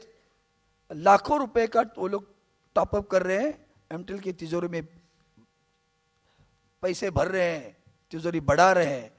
ये एलडी जोन का जो काम है उसकी सराहना करें, अपनी काम है। आणि म्हणून तुम्हा सर्वांना सांगतो तिथं पण माझी वेगळी मागणी, why not start a professional call centre. हम प्रोफेशनल कॉल सेंटर क्यों नहीं खोलते? हमारा स्टाफ है ना सर, तुम्ही करू शकता की नहीं? जोरात बोला, शाबाश। मेल भी है sir, why not only female, males are also ready to work. अच्छा काम करेंगे, ट्रेन करो, प्रोफेशनल कॉल सेंटर चलाओ, पैसे कमाओ। हाँ करो ना। वो तो उधर उल्टा है, 4 जन नाइट पे आती हैं। वो मेरा दोस्त ने फोन किया, सर अभी मैं आधा घंटा होल्डिंग हूँ, गप्पे मार रहे, सब्जी क्या लाई थी क्या नहीं लाई थी. हे सुनकर मुझे दर्द होता है. मी नाव घेऊन सांगू शकतो बरं कोण बोलवतं. मी ड्युटीला सांगितलं, या ड्युटीला कोण बायका होत्या विचारा. तर ठाण्यातला माझा मित्र आपला अर्धा तास त्यांनी होल्डिंगवर त्याला ठेवलं आणि त्या बोलताय, गप्पा मारतायत. क्यों तनखा दे रहे हम, क्यों नाइट चला रहे हम. अगर जब तक प्रोफेशनल कॉल सेंटर शुरू नहीं होता तो मेरी आपसे प्रार्थना है वो नाइट ड्यूटी कैंसिल करो पूरा. Stop that night. It's of sheer waste of man power, sheer waste of electricity power. AC लगाओ, 4 लोग बैठे, 200 लोगों का एसी चालू है, ब्लैंकेट वो स्वेटर पहन के बैठते, फिर 4 ही लोग हैं, एसी तो इतना ज्यादा है, क्या करेंगे. क्यों ये वेस्ट कर रहे हैं हम लोग. उल्टा कॉल सेंटर प्रोफेशनल करो. अगर आपको शॉर्टेज आ रहा है स्टाफ का तो हमारे लोगों को ट्रेन करो. नहीं होता है तो आप कॉन्ट्रैक्ट सिस्टम पे थोड़े बच्चे लाओ. हम समझ सकते हैं, रिक्रूट नहीं करो, आजकल वो आ गया. लेकिन धंधा करो, किसी भी हालत में पैसे कमाओ.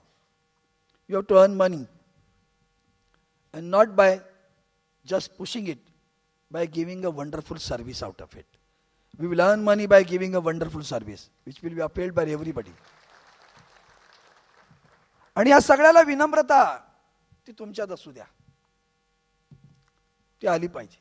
ती विनम्रता असेल तर तुमच्या सगळ्यांचं याच्यामध्ये जे काही विषय आहेत. मला वाईट वाटतं आणखीन एका गोष्टीचं, किती वेळा सांगायचं, कधी कधी सेल्फ अप्रेझल लागतं, तसं झालंय त्यात. आजही दिल्लीमध्ये NE12 मिळत नाही, आजही दिल्लीमध्ये E2 मिळत नाही. आमच्याकडे किती लोकांना E2 मिळालं. एक साधं धन्यवादाचं पत्र नाही आलं. का द्यावं रे तुम्हाला प्रमोशन, का तुम्हाला E2 करायचं. आम्ही दिल्लीत नाही ना, इथं पण बंद करून टाका. मग लाखो रुपयाचे एरियाज घेतात, ऋण व्यक्त करण्याची गरज वाटत नाही. प्रोफेशनल युनियन असती ना तर जरा 4 आणे मिळाले तर सांगतील यातले 10 पैसे आमचे. आम्ही हे करू शकतो, मी केलं नाही कधी. येतात का E2, सांगा त्यांना निरोप. का तुम्हाला आम्ही E2 करायचं, का तुम्हाला आम्ही NE12 द्यायचं. NE12 झाल्यावर एरियाज घेतात, 4 आणे द्यायला नाही. मी तुम्हाला मगाशी मेंबरशिपवर बोललो ना, मोखाड्यावरनं समजतं आम्हाला.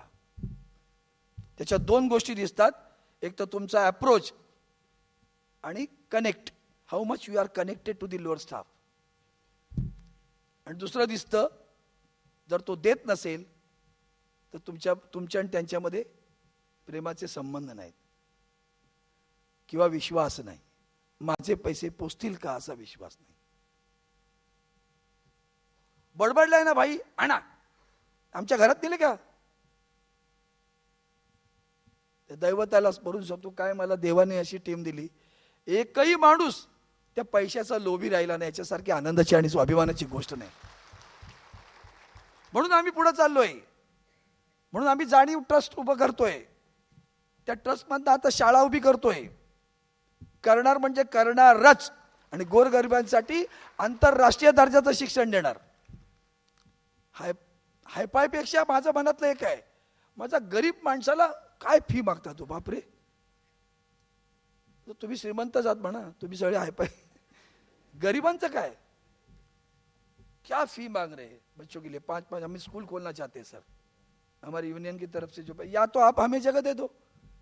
वो लैंड कोई एनक्रोच कर रहा है, हमें एनक्रोच करने दो. हाँ, हमसे पैसा लो ना भैया, दुनिया एनक्रोच कर रही है. बोरीली में मुझे जगह दे दो, 23 एकड़ है ना, हमसे पैसा ले लो. हम नहीं कहते मुफ्त में दे दो, पैसे दे दो. वहां हम ऐसी स्कूल खोलेंगे कि मुंबई देखती रहेगी कि एक यूनियन इस तरह का काम कर सकती है और बच्चों को सिखा सकती है.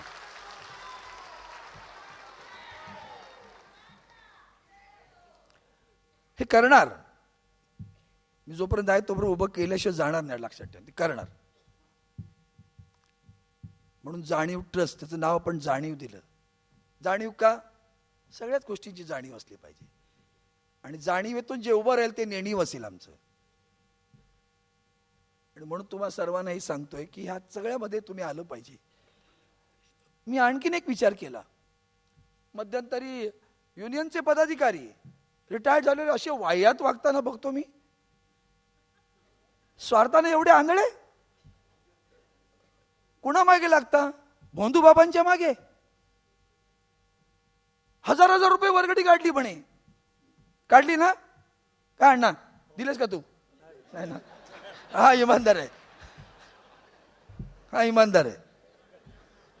वय म्हणाला पण नंतर पैसे नाही दिले बोलतो. अण्णाकडे इन्फॉर्मेशन असतात भरपूर. आमच्या युनियनचे पदाधिकारी पळवाट काय करतात? नाही दिलीपकडे बोललो होतो, बाळाकडे बोललो होतो, माझ्याकडे का नाही बोललात? कुठेतरी तर माझ्या नावाने सांगितलं, भाई का आशीर्वाद लेके मैं खडा हूं. अरे वा, मी काय सत्यसाई साईबाबा आहे की काय? खोटं काम करणार नाही आणि खोटी आश्वासनं पण देणार नाही. मला 2 वर्गाची आणखीन विषय आहे. एक माझा रिटायर्ड कर्मचारी. मी आज या ठिकाणी अतिशय अभिमानानं तुम्हा सर्वांना आणि आनंदानं घोषित करतोय, महानगर टेलिफोन निगम कामगार संघाच्या माध्यमातून आता आम्ही महानगर टेलिफोन निगम निवृत्त कर्मचारी कामगार संघाची निर्मिती करतो. आता जाहीर करून टाकतो.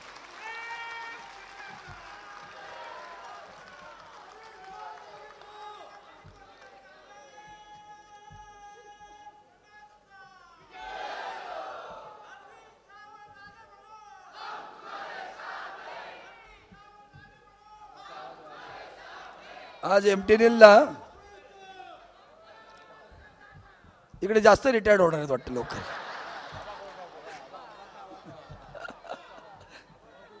मी पदांची नावं आज घोषित करत नाही, पण मगाशी जी मोत्यांची माळ सांगितली तसे तुम्ही माझ्या माळेतले आहात. पदावरून गेल्यानंतर वाह्यात वागलात हे मला भावलं नाही, हे जाहीरपणे सांगतो. जन्मच आमच्या न्याय हक्कासाठी झाला आणि कधी तुम्हाला न्याय नाही दिला. कुठला विषय सांगा की जिथं आम्ही कामगार संघाने न्याय दिला नाही.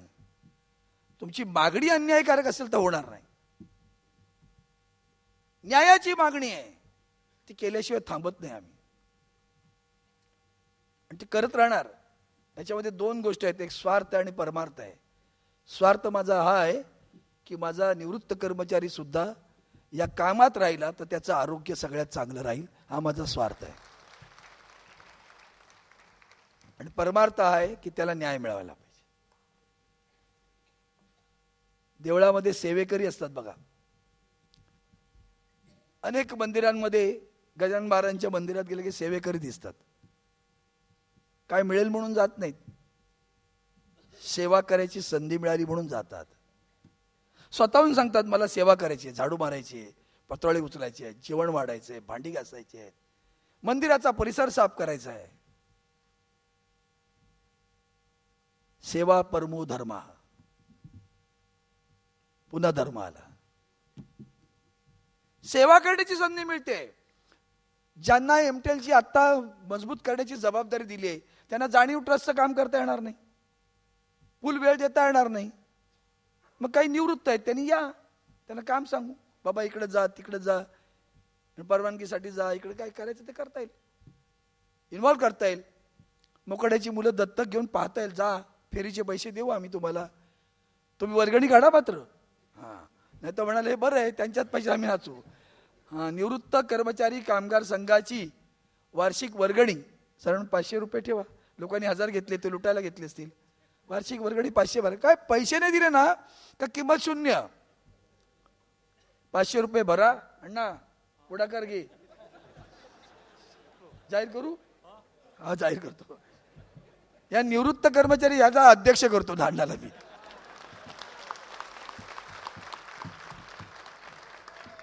आणि 2 सचिव आहेत, तिकडे कल्याणी आहे, इकडे विजय आहे, अबाउट टू रिटर्न. आणखीन काही घेऊ, तुम्ही या, भेटा, एक मीटिंग लावू आपल्या युनियन ऑफिसमध्ये आणि मग पूर्ण कार्यकारिणी तयार करू. आज घोषित केली तर पुन्हा असं होतं आम्ही डिक्टेट केले, असं नको व्हायला. म्हणून मी यांना सांगतो तुम्ही मीटिंग बोलवा. काम करायला जरा कोणाला दिलं पाहिजे. विजय आणि कल्याणी पुढाकार घ्या तुम्ही, आणि यांनी अण्णा आणि पुढाकार बैठक बोलवा. सगळ्या रिटायर्ड कर्मचाऱ्यांनी या. निवृत्त कर्मचाऱ्यांचा संदर्भातला बोर्डावर आपली माहिती लिहा कामगार संघाच्या. हल्ली आपल्याला सगळं सांगावं लागतं, बोर्ड लिहा.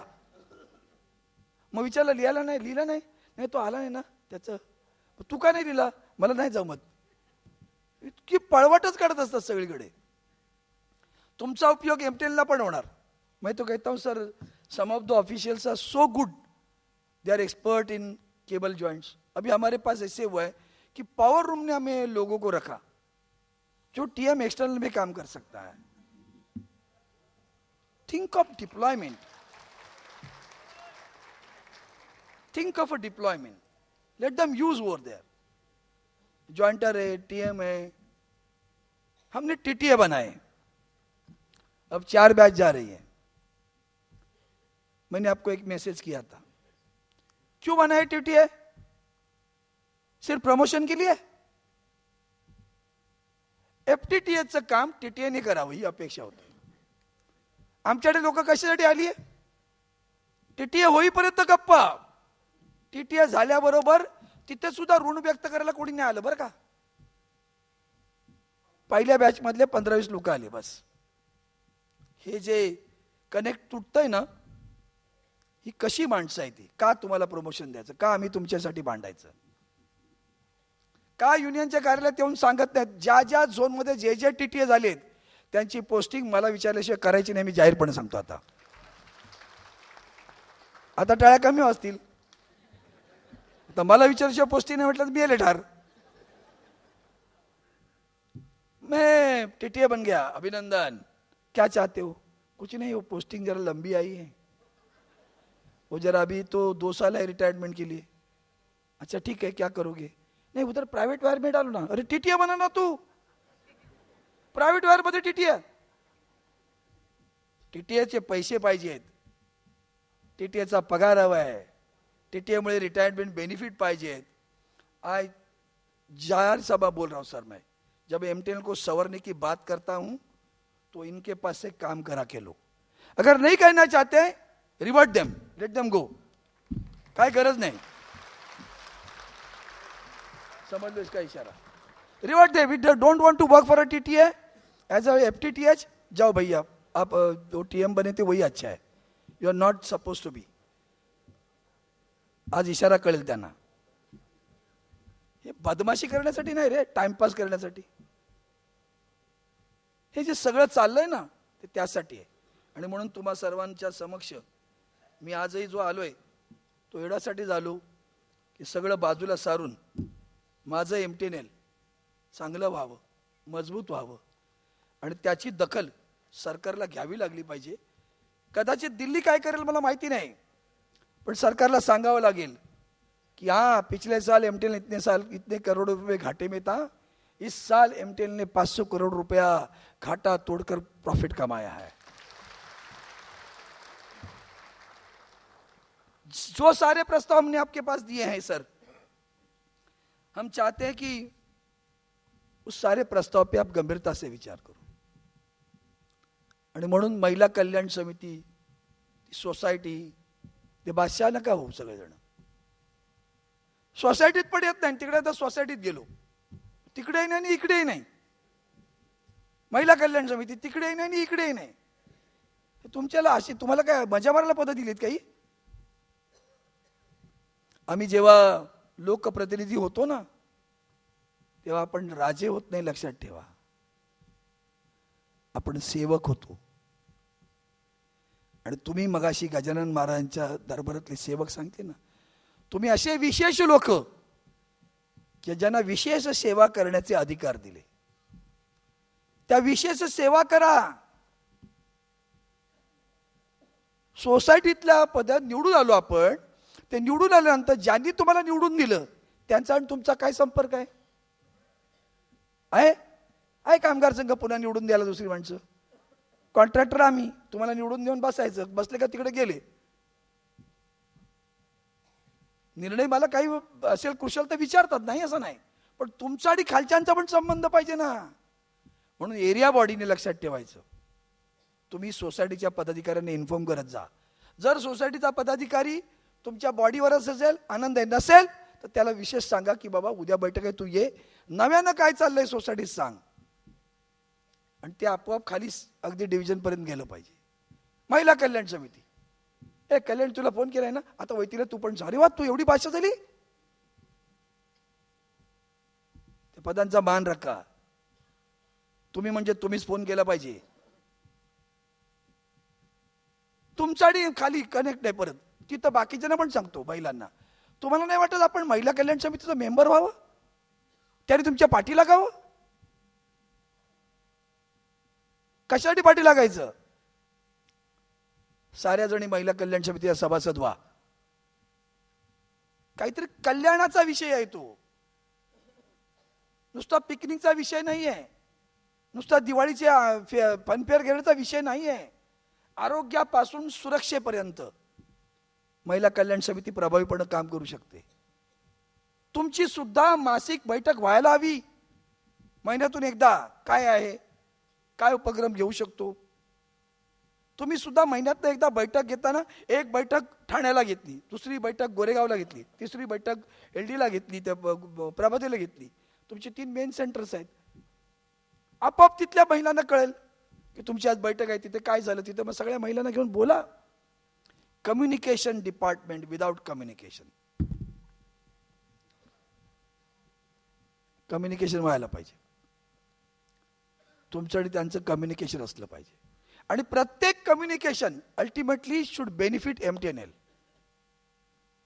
आपल्या प्रत्येक गोष्टीतून MTNLचा बेनिफिट व्हायला पाहिजे. महिला कल्याण समिती सुद्धा मेळ्यामध्ये जाऊ शकते, मेळे घेऊ शकते. साऱ्या महिलाच एखादी गोष्ट विक्रीला बसल्या तर काय होईल? फरक पडेल ना. और इसलिए मैं चाहता हूं की तुम्ही सगळ्या जणी, मला कळलं महिला कल्याण सभासद होत नाही, पदाधिकारी सुद्धा मागे लागायला लागतं. महिला कल्याण समितीनं आपल्या सगळ्या पदाधिकाऱ्यांनी एरियाच्या जेवढ्या म्हणून महिला इथं आल्या आहेत आत्ता, त्या जर महिला कल्याण समितीच्या सभासद असतील तर त्यांची माहिती मला द्या. काय 100 रुपयासाठी एवढा असतो आपण? त्या आम्ही सुद्धा किती 50 रुपये किती वर्ष घेतो रे? 10 वर्ष 50 रुपये वर्गणी. माझ्या ST मध्ये याच्या 1/3 पगार असेल, 150 रुपये महिना वर्गणी आहे. ते वाढवा आता, खूप झालं लाड. केलं पाहिजे, ते किंमत कळत नाही त्याची. म्हणून हे सगळं जे करायचंय ना, कारण तुम्हाला आता ते छापायला लागेल, पत्रकार छापणं, हे मेमटेरियल छापेल तेव्हा छापेल, पण जे काय आपण करू ना ते एरिया वाइज दिलं गेलं पाहिजे सगळ्यांना. और टैरिफ के बारे में सर आपका और हमारा कम्युनिकेशन ज़्यादा रखो. आप हमें अपने हमारी वेबसाइट पे भेजो कामगार संघ के, हम इनको कम्युनिकेट करेंगे. आणि यासाठी तुम्हा सर्वांना, अनेकांनी घर कर्ज घेतली, मेडिकलचा फायदा घेतला, पण आपण आणखीन एक विषय राहिला माझा तो शेवटचा. आपल्या कर्मचाऱ्यांची मुलं, रिटायर्ड सुद्धा अनेक पदवीधर मुलं आहेत. मागे एकदा मी डाटा सांगितला होता, थोडासा सोसायटीत काहीतरी जमा झाला. माझी आजच्या या अधिवेशनात आपल्या सर्वांना विनंती आहे, माझ्या डोक्यात त्यांच्यासाठी पण खूप काहीतरी आहे. नोकऱ्या लागल्या असतील, काही ना लागल्या नसतील. माझ्याकडे आलं म्हणजे नोकरी लागेल असं ताबडतोब समजू नका, पण एक बेरोजगारांचा मेळावा घ्यावा, मुलांना वेगळं मार्गदर्शन करावं. आपल्या कर्मचाऱ्यांची मुलं मला केव्हा तरी कळू दे, तो UPSCला बसला आणि IAS झाला, त्याला काय लागेल ते सगळं देऊ आम्ही.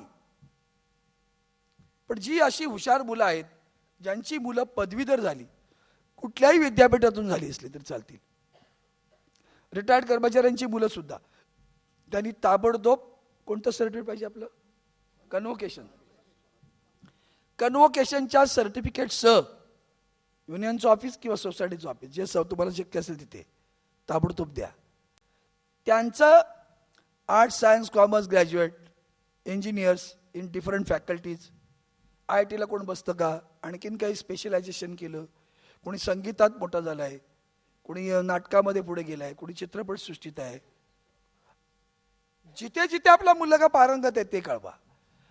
आणि आणखीन महत्वाचं, ज्यांची मुलं शिकली नाहीत, लाज वाटून घेऊ नका. बिल गेट्स सुद्धा पदवीधर नाही, एवढंच सांगतो, याचं उत्तर समजून घ्या. ती बुद्धी वेगळी असते, त्याला काय ग्रॅज्युएशन लागत नाही. त्यामुळे ज्यांची मुलं अर्धवट सोडून गेली आहेत, काय करत असतील, पोलीस आहे, डिफेन्स आहे, मिलिटरी आहे, काहीतरी करायची जिद्द आहे, अशांना सुद्धा मार्गदर्शन करण्याची आवश्यकता आहे.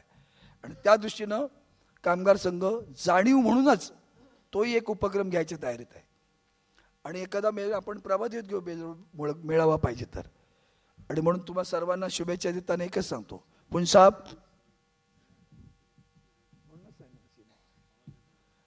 म्हणूनच ते ग्रॅज्युएटचं मागवलंय. म्हटलं ग्रॅज्युएटच्या संदर्भातलं येत्या आज किती 27 ना 29 उद्याचाच एक दिवस शिल्लक आहे.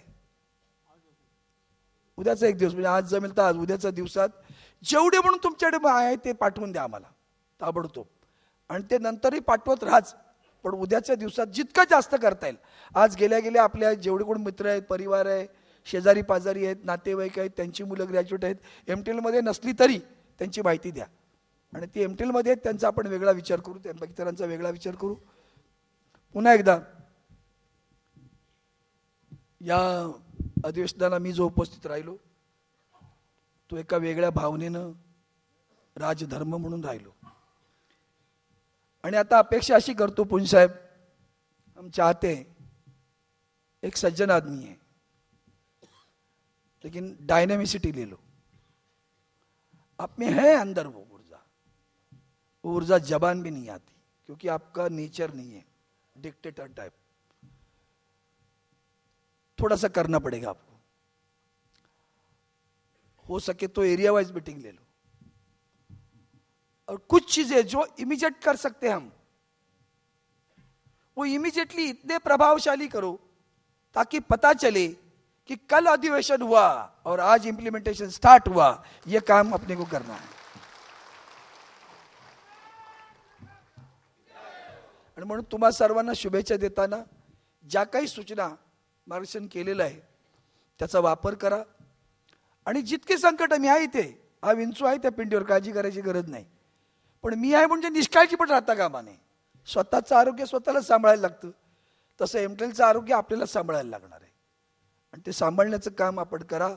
आणि मला विश्वास आहे, माझ्या या कामगार संघाची आजच्या अधिवेशनातील उपस्थिती पाहता मला ठाम विश्वास आहे की माझा कामगार संघ निव्वळ MTL नाही, जाणीव ट्रस्ट, निवृत्त कर्मचारी, तरुणांचा विचार करता करता देशाला दाखवेल की एक युनियन वंदनीय शिवसेना प्रमुखांच्या आशीर्वादानं पुढच्या 10 पिढ्या घडवल्याशिवाय राहणार नाही अशा प्रकारचं काम करेल.